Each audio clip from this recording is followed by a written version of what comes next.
보고 인터넷하고 청년들 대부분 그렇게 하거든요. 이렇게 하고 그 다음에 또 피곤해서 졸음도 있고 졸리기도 하고 집중하지 못하는 모든 것에서 우리는 오늘 벗어나야 됩니다. 아멘. 이 12월 달이 그런 날이 되었으면 좋겠습니다. 아멘. 저도 지금 몸부림치는 거예요. 막 강단에 내려가고 싶고 막 서럽기도 힘들고 오늘 유난히 그래요. 유난히 그리고 말씀 준비하는데도 굉장히 막 버겁기도 하고 막 내가 왜 하필 이 성탄 시리즈를 했을까 후회하기도 했어요. 성탄 시리즈 이 절기 말씀이 어려운데 성탄 시리즈라는 게 너무 후회스러워. 그냥 다른 거 할 걸. 그런데 이 말이 떠나지 않아서 어쩔 수 없이 순종하면서 저도 준비를 했습니다.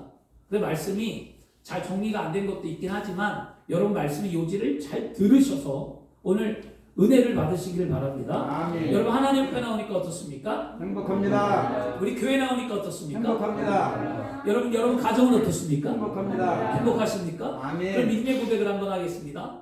예수님 안에 예수님 안에 나는 행복합니다. 나는 행복합니다. 예수님 안에 예수님 안에 나는 행복합니다. 나는 행복합니다. 아멘. 아멘. 믿음이 없이 난 하나님을 기쁘시게 못하나니 하나님께 나아가는 자는 반드시 그가 살아계신 것과 그를 찾는 자들에게 상 주심을 믿어야 할지니라. 하나님이 죽은 하나님은 믿지 말라 그랬어요. 하나님은 살아계시기 때문에 믿는 거예요. 살아계셔서 내 인생 가운데 복을 주시고 살아계셔서 내 안에 구원의 감격을 회복시키고 살아계셔서 내가 천국 갈 때까지 나를 인도하기 때문에 내가 믿는 거죠. 아멘. 오늘 그걸 믿음의 고백이 있어야 될 줄 믿습니다. 오늘 따라하겠습니다. 우리는 예수님을 어떻게 기다리며 맞이해야 할까? 아멘. 우리 예수님을 어떻게 기다릴까요? 성탄절이 되었습니다. 많은 사람들이 성탄절에 근데 요즘에 성탄절의 의미가 많이 퇴색되어지고 많이 변질되고 뭐 감격도 없고 뭐 은혜도 없어요. 하도 지나다 보니까 매년 12월이 되면 교회에서 항상 저는 그 선곡을 준비했습니다. 저는요.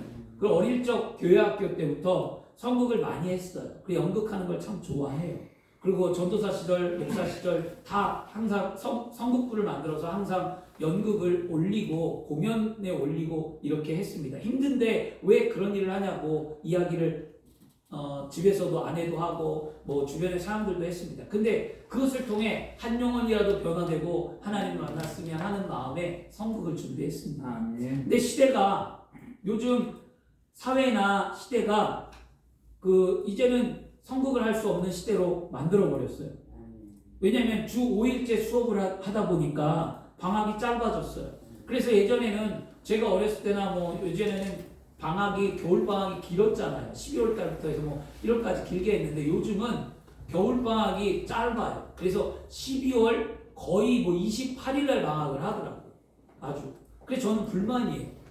정부에 이건 진짜 불만이에요. 교회 정책을 아무것도 행사를 할 수 없게 만드는 것 때문에 불만인데 그렇게 하다 보니까 그 성탄의 기쁨도 준비하기가 교회마다 어렵다고 해서 교회나 뭐 모든 교회가 성탄 행사를 그냥 구렁이 담 넘어가듯이 그냥 슬쩍하고 넘어가는 경우 이렇게 생기고요. 그리고 교회나 개척교회나 미자립 교회는 아예 성탄 행사를 하기가 힘들다고 합니다. 사실 저부터도 힘들어요. 저부터도 안 하잖아요. 성탄 행사를 안 하는 이유가. 그래서 저도 오늘 십자가 앞에 오늘 이 제단 앞에 엎드려 회개하며 기도한 게 뭐냐면 하나님 우리 교회도 성탄절날 하나님을 경배하고 선국도 하고 성탄을 행사를 할 수 있는 그런 교회가 되게 해달라고 엎드려 회개하며 기도하며 이 자리에 섰습니다. 선국의 자부심을 갖고 있었는 제가 1년 중에 한 번 이 교회 성탄절 선국을 참 좋아했는데요. 제가 전도사 시절이었어요. 전도사 시절에 한 번은 부끄러움이 많은 한 청년이 선국을 하겠다고 찾아왔어요. 세상 말 뭐냐? 내가 그 청년을 알거든요. 난감했습니다. 너무 난감했어요. 그 청년을 갖고 어떻게 할까? 어떤 배역을 줘도 잘 못해요. 연기를 로봇처럼 하고 대사도 못 외워요. 그리고 완성도도 떨어져요. 그러다 보니까 많은 고민 가운데 청년들이 뭐라고 얘기냐면 목사님 쟤 빼면 안 돼요? 전도사님 쟤 빼면 안 돼요? 쟤 빼고 우리끼리 해요. 우리가 이 어떻게 준비한 건데 성탄 행사를 쟤 때문에 망칠 수는 없잖아요. 빼고 하자는 의견들이 대다수였어요. 그때 제가 고민에 빠졌습니다.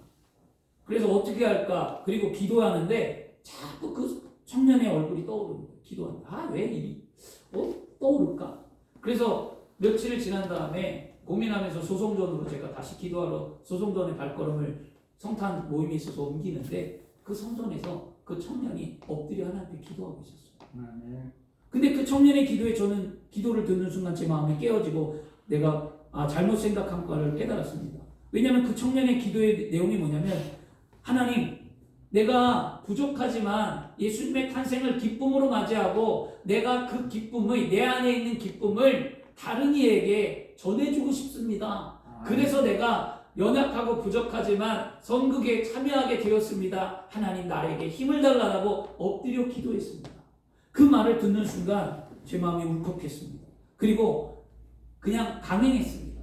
하던 못하던 잘하던 못하던 잘할 것 같으면 그 다음부터 제 생각이 바뀌었습니다. 교회 안에서 제 생각이 잘하던 못하던 하라는 이유가 뭐냐면 잘할 것 같으면 어디 가야 됩니까? 탤런트 해야 되겠죠.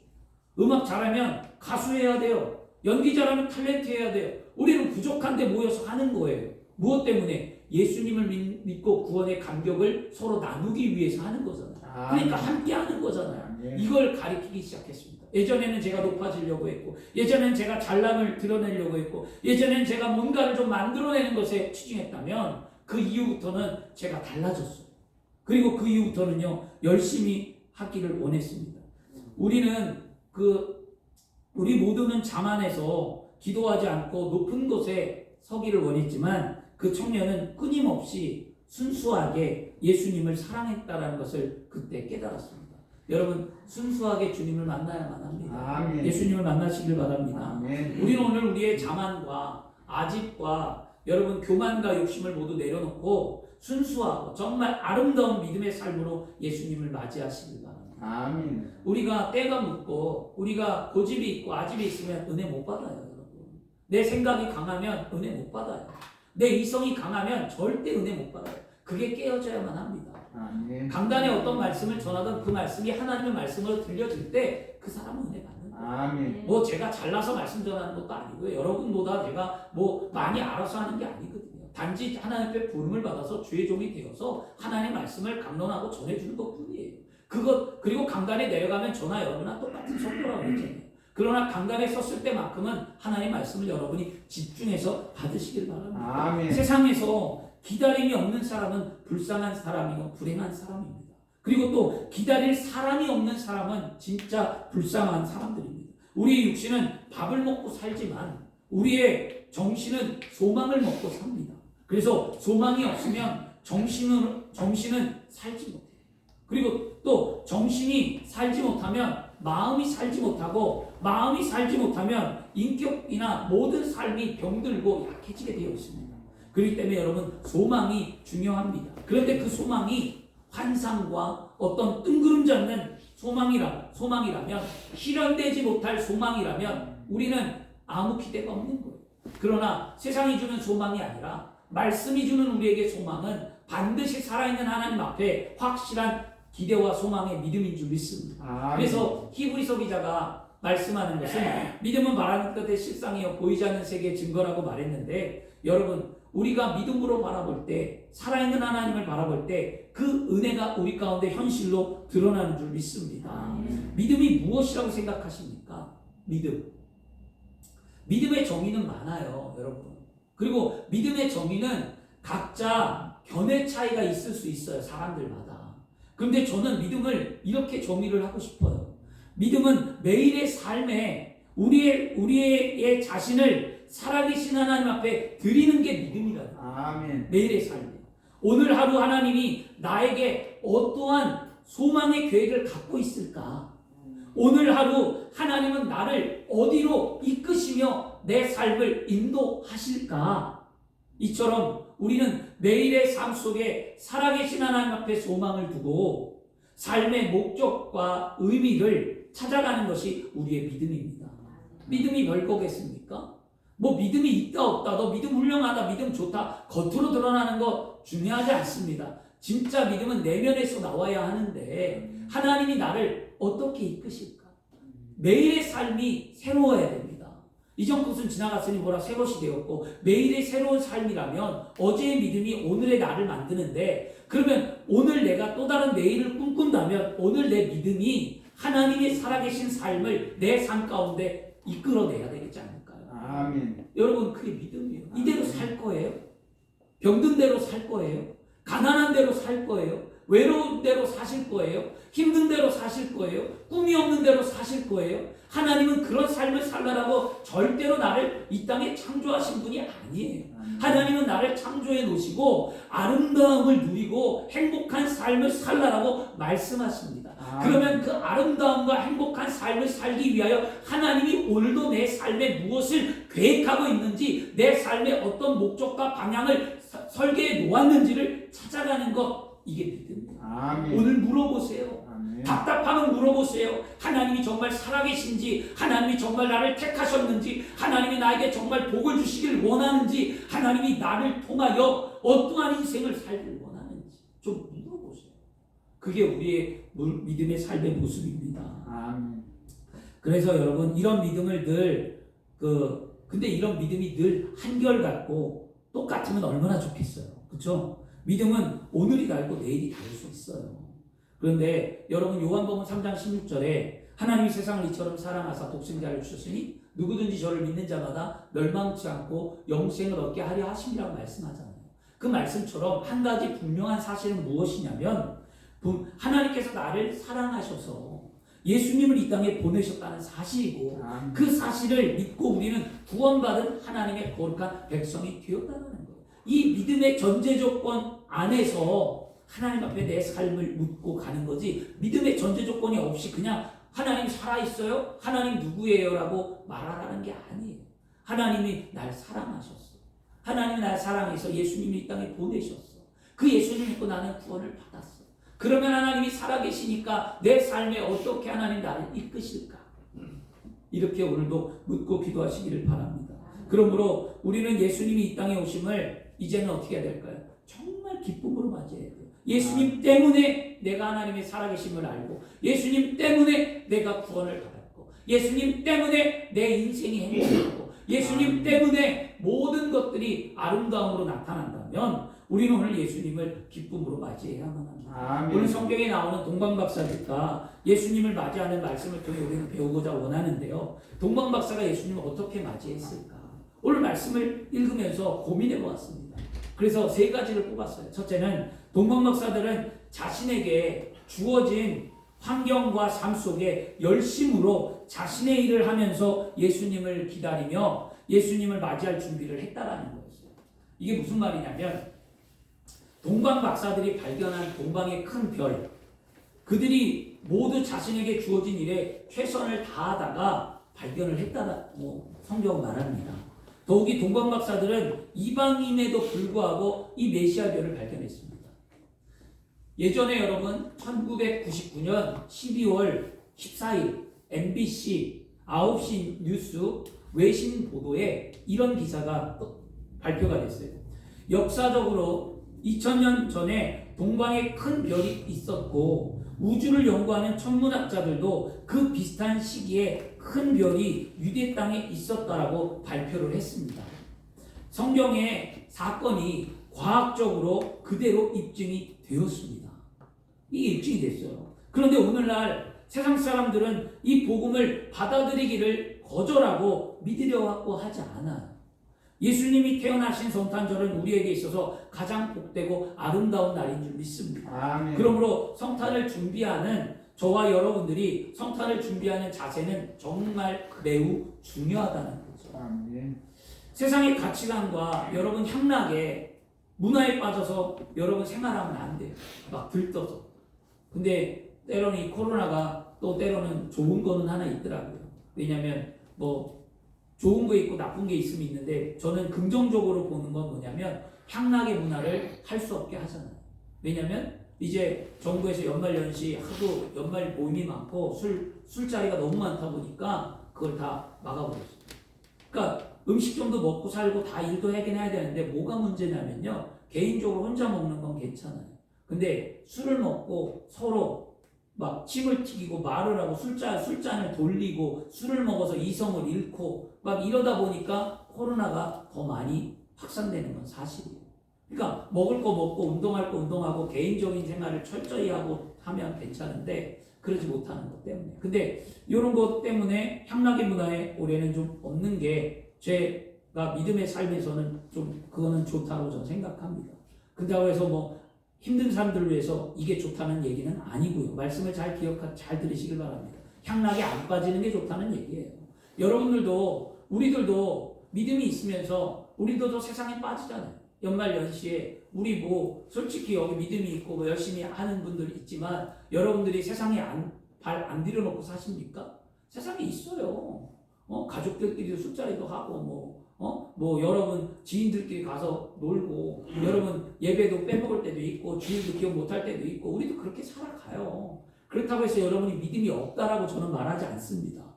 다시 회복하기를 원하는 것 뿐입니다.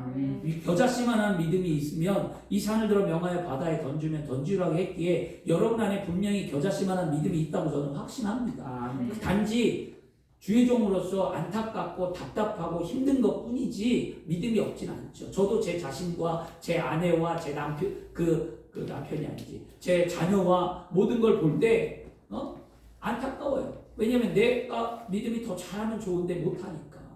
이런 것들 때문에 싫죠. 술을 끊었으면 좋은데 남편이 술을 못 끊어. 그래, 싫어. 그리고 예배 시간에 안 좋았는데 좋은 것 때문에 싫어. 그 다음에 예배 시간에 핸드폰을 안 해야 되는데 핸드폰 하는 것 때문에 싫어. 그렇죠. 싫죠. 내 기준에는 싫지만 그래도 그 안에 무엇이 있냐면 믿음이 있다는 것에 우리는 좀 감사하셔야만 합니다. 여기까지 내려놓기까지 참 힘들어요. 여기까지 내려놓기가 저도 많이 힘들거든요. 사실. 근데도 그것을 놓고 늘 감사하면서 기도하고 있는 거예요. 때가 되면 이루리라. 아멘. 하나님이 하실 때가 있겠죠. 그래서 여러분 오늘 이 자리에 나온 것만 해도 감사합니다. 그래서 향락을 즐기지 마시고요. 그렇게 하면 무엇합니까? 믿음을 잃어버려요. 믿음 잃어버리는 삶을 살지 마십시오. 그리고 동방박사들은 자신이 주어진 일에 최선을 다할 때 예수님을 만났잖아요. 그것처럼 세상에도 이런 말이 있어요. 진임사 대천명이라는 말이 있잖아요. 여러분 잘 알잖아요. 사람이 할 수 있는 일을 다하거나 하늘의 뜻을 기다린다라고 하는데 세상에서도 이렇게 말하는데 하물며 살아계신 하나님을 믿는 믿음이 있는 저와 여러분들이 하늘의 복을 받지 않겠냐고요. 반드시 우리가 열심을 내면 하늘의 복을 받게 되어 있습니다. 동방박사들이 그의 할 일이 무엇입니까? 별을 관찰하는 일이었어요. 그는 최선을 다해 별을 관찰했고 그 별을 관찰하다가 동방박사들은 메시아를 보게 되는 축복을 얻었잖아요. 예수님께서 베들레헴에 태어나자 동방으로부터 박사들이 예수님을 만나기 위해 예루살렘으로 왔습니다. 이 동방박사들은 오늘날처럼 뭐 공부를 해서 학위를 받은 박사가 아니에요. 이들은 누구냐면 별자리를 관찰하여 개인이나 국가의 운명을 말하자면 그 점성술사예요. 점성술사였어요. 그런데 그들은 별을 연구했습니다. 열심히. 그리고 주어진 환경 속에 범상치 않은 별을 보고 동방에서부터 별을 따라왔다라고 얘기를 하거든요. 근데 이 동방이 어딘가 봤더니 동방은 오늘날 이라크나 이란이나 이라크 지역을 추정하고 있습니다. 확실한 건 아니지만 그쪽을 추정하고 있고요. 그런데 더 놀라운 것은 그들이 별을 보고 걸어왔다고 하는데 별을 보고 예루살렘까지 걸어온 시간이 얼마일까요? 무려 3개월에서 4개월이에요. 100일이 넘는 시간을 그들이 걸어왔고 소요했습니다. 동방박사들이 별을 보고 왜 떠났을까요? 그들이 믿음이 있어서 떠난 거예요. 어떤 믿음입니까? 저 별은 메시아 별이고 저 별은 왕의 별이라는 믿음이 있었잖아요. 아멘. 오늘도 마태복음에 그렇게 말씀하잖아요. 우리가 예루살렘에 이러 말하되 우리가 왕으로 나신 이가 어디 계시냐? 우리가 동방에서 그의 별을 그에게 경배하러 왔다. 그들이 별을 연구하고 그들이 자신이 주어진 삶에 최선을 다하다가 큰 별을 보고 확신을 갖고 저 별은 진짜 왕의 별이구나. 저 별을 따라가자라고 그들이 따라왔다는 거죠. 그들이 어떻게 예수를 만났습니까? 주어진 삶에서 최선을 다했다는 거예요. 여러분 잊어버리지 마세요. 예수를 만나는 삶은요, 주어진 삶에 최선을 다하는 거예요. 한 번 성탄절날 와서 예배드리고 한 번 기쁨으로 헌금하고 한 번 하는 것이 아니라 매일의 삶에 우리는 믿음을 갖고 주님과 함께 최선을 다하는 삶을 살아야 될 줄 믿습니다. 우리는 오늘 예수님을 만나기 위해 말씀 속에서 우리는 교훈을 주듯이 주어진 환경과 삶 속에 최선을 다해 믿음으로 예배하며 하나님을 섬기시기를 바랍니다. 그리고 우리 믿음으로 말씀을 듣기를 게으르지 하지 말고 최선을 다해 믿음 생활을 하면서 예수님을 따라 맞이하셔야 될 줄 믿습니다. 두 번째, 그들은 무엇을 했냐? 동방박사들은 그 별을 발견하자마자 주저하지 않고 그들은 믿음으로 길을 나섰다는 거예요. 참 놀랍더라고요. 동방박사들이 별을 보고 생각하거나 주저한 게 아니라 그냥 길을 나섰대요. 이것이 시사하는 바가 뭐냐면 바로 믿음의 순종을 의미하고 있는 거예요. 믿음이 있으면 따라가야 합니다. 믿음이 있으면 주저하거나 멈춰서는 안 됩니다. 이 팔레스타인 지역이 지형적으로 보면 거기는요, 굴곡이 많고 또 땅에 굴곡이 많고 낮에는 무지 뜨겁고 밤에는 무지 추운 그 나라가 팔레스타인 땅이었어요. 그런데 그런 악조건에도 불구하고 동방박사들은 자신이 수고하고 힘든 것을 알면서도 메시아를 만나기 위해 그들은 길을 떠났다는 거죠. 그들이 별을 따라오기 위해서는요, 낮에는 뜨거움, 밤에는 추움을 맞닥뜨리면서 일을 했어야 돼요. 여러분, 낮에 그들은 올빼미 같은 삶을 살아야 돼요. 낮에는 자고 밤에는 가야 되는데 낮에 그 뜨거운 태양볕 아래 그들은 잠을 자야 돼요. 굉장히 불편하겠죠. 그리고 그 추운 저녁에 길을 떠나서 별을 따라 가야만 했습니다. 얼마나 힘들겠냐고요. 여러분, 믿음 생활 힘들어요. 믿음 생활이 쉽지 않아요. 저는 진짜 단호하고 결정적으로 진짜 얘기하는 건 뭐냐면 믿음이 쉽지 않다는 거예요. 믿음 쓰러지고 자빠지고 많이 해요. 믿음이 한결같을 수 없어요. 믿음은. 그런데 믿음은 무엇이냐면 힘들어도 가는 거예요. 아멘. 불평할 수 있어요. 원망할 수 있어요. 말할 수 있어요. 그런데 그래도 가는 거예요. 이 동방박사 불평 안 했겠냐고요. 3명인데 말은 안 나오지만 3명이서 야, 이 추운데 야 잠이 와? 야, 나 못 자겠어. 더워서. 야, 추운데 가야 돼 우리가? 꼭 만나야 되겠니? 왜 말이 없겠냐고. 다툼이 있고 분쟁이 있고 그들 안에도 있었을 거예요. 그런데도 불구하고 뭐 했다는 거죠? 결과가 중요하잖아요. 따라간다는 거예요. 믿음은 결과가 중요합니다. 따라가야만 합니다. 믿음의 순종으로 유명한 성자 프랜시스가 어느 날 제자들을 뽑기 위해서 제자들이 찾아왔는데 제자들에게 그렇게 얘기했어요. 내 제자가 되기 위해서 내가 너희들에게 시키는 일을 꼭 해라. 그랬더니 무엇이든지 시키면 하겠습니다 선생님 했어요. 그래서 프랜시스가 이렇게 얘기했습니다. 지금 가서 저 밭에 배추들이 많이 있는데 그 배추를 가져다가 뿌리를 하늘 쪽으로 하고 배추를 거꾸로 심어 놓아라. 그래 버렸어요. 그랬더니 제자 하나가 생각을 합니다. 아니, 식물은 뿌리가 밑에 있어야지 하늘로 밀고 다 타러 죽을 건데 이게 말이 돼? 이건 아니지 않나? 그리고 그가 그렇게 얘기했어요. 이 성자가 여기서 오랫동안 돌을 닦다 보니 정말 돌았구나. 그리고 하나는 떠났고요. 한 사람은 이 프랜시스가 시킨 대로 배추를 뿌리를 위로 하고 배추 몸통 밑으로 심어놨어요. 그럴 때 프랜시스가 와서 그를 제자로 삼았다는 이야기가 있습니다. 이 성자 프랜시스가 이 무리한 요구를 왜 했을까요? 이 사람이 순종하는 자질이 있는가를 보기 위함이었어요. 어떤 명령을 주어도 그 명령을 받아들이고 순종할 수 있는 순종의 자질이 있는 사람의 마음의 삶 속에 하나님은 함께 하신 줄 믿습니다. 성경은 말하기를 예수님이 하나님의 아들이심으로 순종함을 배워 온전함을 이루었다라고 얘기해요. 성경은 예수님도 하나님의 아들이므로 순종해서 온전함을 이루었다는데 우리도 순종함을 통해 하나님의 뜻을 온전히 이루는 삶이 되어야 될 줄 믿습니다. 우리는 오늘 하나님이 어떤 말씀에 순종하시겠습니까?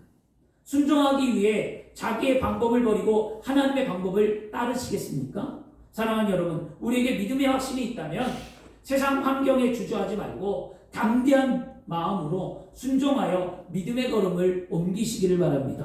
아멘. 예수님을 만나고 순종함으로 믿음의 걸음을 옮기는 자들을 하나님께서는 반드시 어떻게 하냐? 이끌어 주시고 하나님께서는 그에게 복을 주실 줄 믿습니다. 아멘. 동방 박사들이 별의 인도함을 받았죠. 오늘 성경이. 그리고 그들은 3, 4개월이나 되는 시간을 걸어갔어요. 밤낮을 바꿔가면서 어려운 환경을 이겨가면서 그 과정 가운데 동방 박사들 가운데 누가? 하나님은 늘 함께 하셨습니다. 그들을 보호하시고 지켰으니까 예수님을 만났겠죠. 만약에 그들이 더위에 쓰러지거나 고열병에 걸렸거나 그들이 냉병, 추위에서 굶주려 죽었다든지 그들이 맹수로 말미암아 죽었다든지 그랬으면 예수님을 못 만났겠죠. 그런데 그들의 결과는 예수님을 만났다는 거예요. 예수님을 만났다면 그들을 지키고 보호하신 이가 누구냐는 거죠. 하나님이다. 아멘. 여러분 이거 간단한 거예요. 따라갔더니 그렇게 되었어요.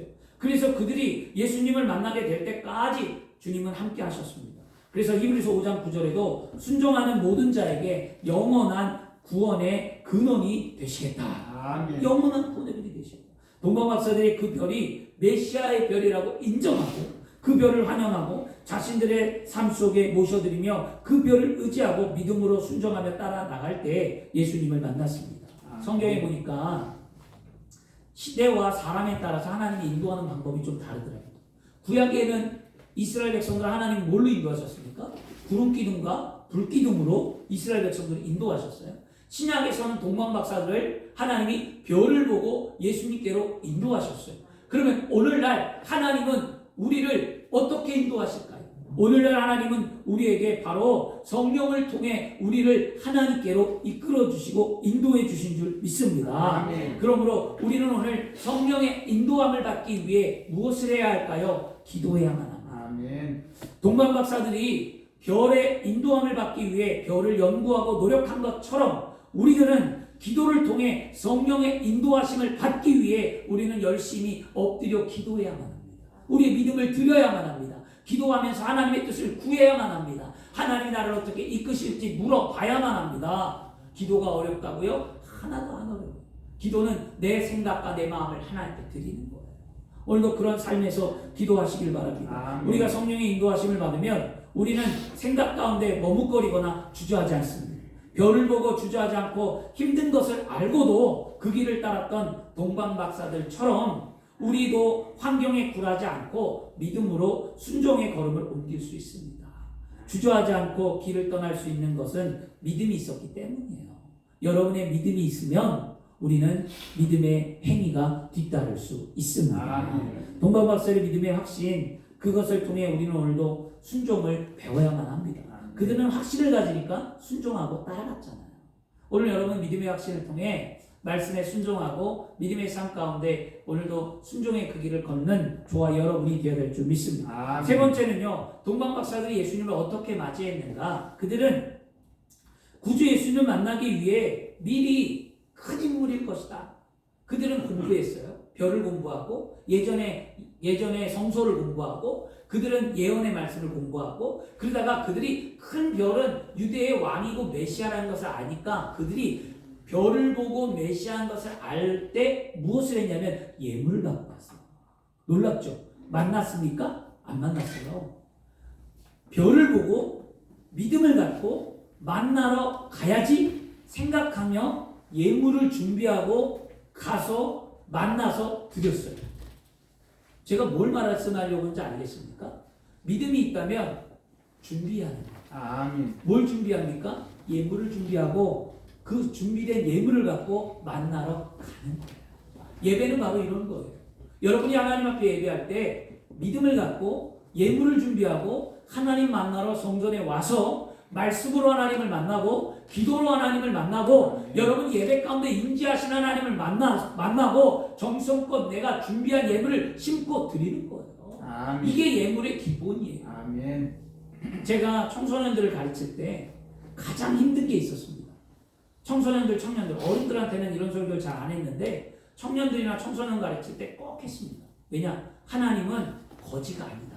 이런 이야기를 해줬어요. 청년들하고 청소년들.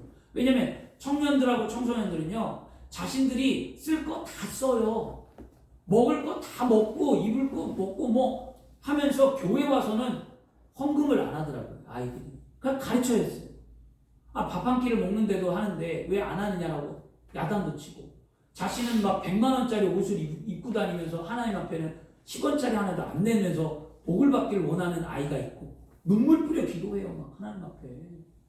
그래서 저게 믿음이 저렇게 하면 안 되는데 가르쳤습니다. 그리고 그랬더니 그 다음에 헌금을 하라니까 자기의 꾸기꾸기 해갖고 자기 주머니에 있던 동전 100원짜리 뭐 1000원짜리 막 이렇게 그것도 빳빳한 것도 아니고 꾸기꾸기 해서 냈어요. 그걸 제가 보았어요. 이건 고쳐야 되겠다. 그때부터 가르쳤어요. 정성껏.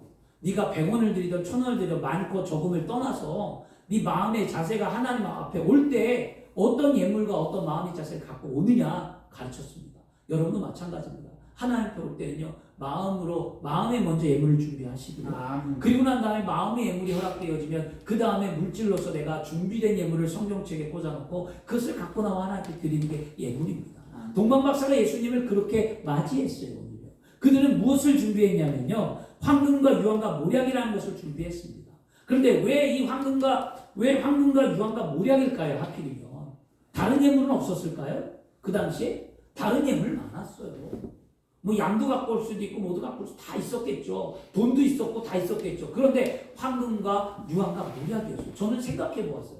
왜 하필 황금과 유황과 모략일까? 다른 예물은 안 되나? 왜 황금과 유황과 모략이지? 생각하면서 말씀을 보았는데요. 이 안에는 그들이 경배하면서 보배하면서 꺼내서 하나님 앞에 드렸던 것은요, 황금은 무엇이냐면, 황금은 왕의 무엇을 만듭니까? 황금은 왕의 왕가를 만들잖아요. 그것처럼 황금에는 바로 예수님이 만왕의 왕이요 만주의 주라는 것을 의미합니다. 나만의 왕이라는 것을, 황금을 드렸다는 것은 나만의 주라는 거죠. 그리고 향유라는 것은요, 향유는 치료제예요. 치료제. 에레미야 8장 22절에 길르앗에는 향유가 있지 아니한가, 그곳에 의사가 있지 아니한가, 딸 내 백성아 치료를 받지 못하면 어찌 민고라고 말하는데요. 향유는 치료제이기 때문에 상처가 났거나 아픈 곳에 바르면 병이 나았다고 합니다. 그 당시에. 그러면 이 향유는 무엇을 의미합니까? 예수님은 나의 치료자라는 거예요. 내 환경, 생활 여건 모든 것을 치료한다. 세 번째, 모략은 무엇이냐면 장차 우리를 위해 죽으실 대속의 죽음의 상징의 예물인데요. 이 모략을 방부제의 의미를 갖고 있어요. 그래서 예전에 시체가 썩지 않게 해서 발라놓는 게 바로 모략이라는 겁니다. 그래서 예수님이 죽었다가 부활하신 것을 상징합니다. 이 다 의미가 있는 거예요. 이들이 하나님 앞에 별을 보고 동방박사가 예수님 만나러 갈 때, 나의 주다, 나의 치료자다, 그래 나의 부활의 영광의 주라는 것을 믿음으로 고백하고자 그들은 귀한 것을 준비하고 예물을 드렸습니다. 예수님이 나의 왕이 되시고 인간의 육체와 질병뿐만 아니라 영혼을 치료하시고 예수님이 죽었다 부활하신 것을 믿는 믿음의 고백이었습니다. 오늘 저와 여러분이 이런 고백을 주님 앞에 드려야 될 줄 믿습니다. 이렇게 가장 중요한 예물을 준비해서 엎드려 경배하며 드린 것은 그들이 헌신과 겸손한 사람들이었다는 것을 알 수 있잖아요. 노력했잖아요. 그리고 그들은 겸손히 엎드렸잖아요. 오늘 저와 여러분이 예수님을 그렇게 맞이하기를 바라고요. 또 한 가지는요, 다른 의미가 있어요. 또 하나는 뭐냐면, 예수님이 탄생을 맞이할 때 그들은 그런 예물을 왜 드렸는가? 이제 조금만 있으면 헤롯이 뭐합니까? 헤롯이 동방에서 박사들의 이야기를 들었잖아요. 유대인의 왕이 난다고 할 때 헤롯이 자신의 왕권이 흔들릴까 두려웠어요. 그래서 헤롯은 동방박사를 통해서 그 유대인의 왕으로 난 자를 죽이고자 동방박사들에게 나에게 알려달라고 했는데, 동방박사들이 천사의 음성을 듣고 오던 길로 가지 않냐고 반대길로 돌아갔다라고 얘기하잖아요. 그리고 그 돌아오지 않는 동방박사를 기다리다가 헤롯이 추정하여 동방박사의 이야기를 추정해서 만 2세 이하를 다 죽입니다. 이게 대피해 아주 저기가 일어납니다. 그것을 하나님은 미리 알기에 동방박사들을 통해서 황금과 유황과 모략을 준비시켰습니다. 왜 황금과 유황과 모략이냐면 그 당시에 황금과 유황과 모략이 가장 비쌌어요. 다른 어떤 예물보다도 최상것이었습니다. 최고의 예물이었습니다. 돈으로 환산해도 가장 값비싼 예물이었습니다. 그래서 그 예물을 갖고 이 마리아와 요셉이 예수님을 데리고 어디로 갑니까? 애굽으로 내려갑니다. 애굽으로 내려가서 헤롯의 국정이 사라질 때까지 그들은 그것을 팔아서 편안한 삶을 살게 되었습니다. 하나님은 바로 이와 같이 미리 알고 준비하시는 하나님이었습니다. 하나님은 그 예물을 통해 그의 삶을 축복하고 그 삶을 준비하시는 하나님, 모든 것을 아시는 하나님께서 바로 그 예물을 통해 영광을 받게 하셨습니다. 여러분, 동방박사가 예수님께 드린 예물은 최선으로 한 최고의 예물이었습니다. 그리고 어려움 속에서 꼭 필요한 예물이었습니다. 우리는 예수님께 드리는 예물이 이와 같은 예물이 되어야 될 줄 믿습니다. 여러분이 드리는 예물이 형식적인 예물이 되지 말고 예수님이 이 땅에 오심에 감격해서 최선을 다해 드리는 예물이 되고, 여러분이 드리는 예물이 주님이 몸된 교회에 꼭 필요한 예물이 되기를 여러분 축원합니다. 결론입니다. 사랑하는 여러분, 이제 곧 있으면 성탄절이 와요. 12월 25일. 이번 성탄절은 우리는 믿음으로 예수님을 기다려야 될 줄 믿습니다. 또한 항상 말씀에 순종하는 자세로 예수님을 맞이하셔야 될 줄 믿습니다. 그리고 여러분, 예수님을 만나기 위해서 우리는 최선의 것을 다해 예물을 준비하고 마음과 물질과 모든 것을 준비된 삶으로 예수님을 맞이하는 성탄절이 되어야 될 줄 믿습니다. 예수님이 이 땅에 오신 것은 우리를 무엇하기 위해요? 구원하기 위해 오셨습니다. 또한 하늘의 뜻을 이 땅 가운데 이루기 위해 오셨습니다. 그 예수님은 우리를 얼마나 기쁨으로 기다리며 기쁨으로 맞이해야 되는지를 여러분 오늘 말씀을 통해 배웠습니다. 여러분, 주님 맞이하시길 바랍니다. 12월이 되면 온통 거리에 빛이 물들잖아요.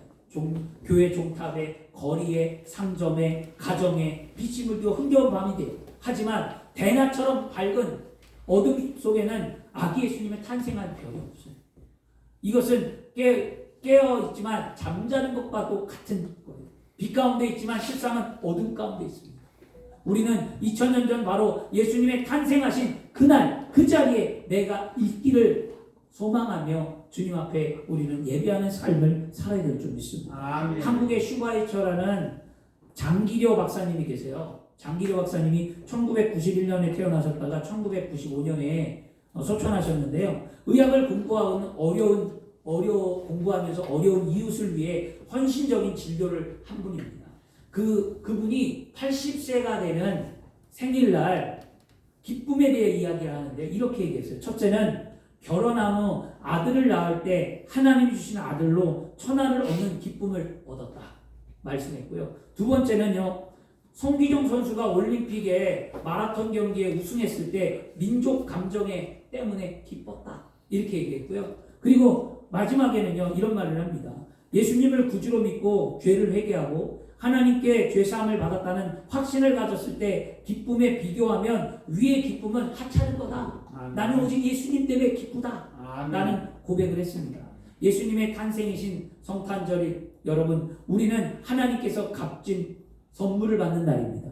이 날은 누구보다도 날 위에 오신 예수님, 나에게 기쁨을 주시는 하나님의 은혜의 날인 줄 믿습니다. 그날의 주인공 예수님을 만나시길 바랍니다. 이 날은 성일이지 휴일이 아니에요. 25일을 다른 사람은 휴일, 쉬는 날, 노는 날, 우리에게는 성일입니다. 성스럽고 아름답고 복된 날인 줄 믿습니다. 그분만을 찬양하고 그분만을 경배하는 올 12월 성탄절이 되기를 축원하고요. 여러분, 그날을 위하여 끊임없이 하나님 앞에 기도하시기를 바랍니다. 기도하겠습니다. 좋으신 아버지 하나님,